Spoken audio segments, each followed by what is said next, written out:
ایک امیر دریا کی سیر کے لیے کشتی میں سوار ہوا، جس کے ملازموں میں ایک ایسا نوکر بھی ساتھ تھا کہ نہ تو اس نے پہلے کبھی دریا کی صورت دیکھی تھی اور نہ کشتی کی سلامتی کا اندازہ کیا تھا۔ اس بیوقوف نے کشتی پر بیٹھتے ہی لرزنے، کانپنے اور چیخنے چلانے سے آسمان سر پر اٹھا لیا، جس سے امیر کا لطف بے لطفی سے بدل گیا۔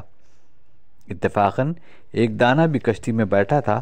اس نے امیر کو نوکر کی حرکتوں پر بیزار دیکھ کر کہا، حکم ہو تو میں ایک ترکیب سے اسے بھی خاموش کرا دوں۔ امیر نے فرمایا، اگر کوئی ایسی تدبیر کر دے تو بڑی مہربانی ہوگی۔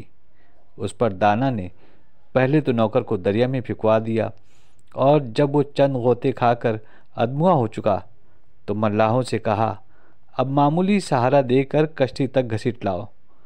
چنانچہ ایک ملاح نے اس کے سر کے بال پکڑ کر کشتی کے قریب کر دیا، اور یہ اپنے دونوں ہاتھوں سے کشتی کے کناروں کو پکڑ کر اس پر سوار ہو گیا اور آرام سے چپ چاپ ایک کونے میں جا بیٹھا۔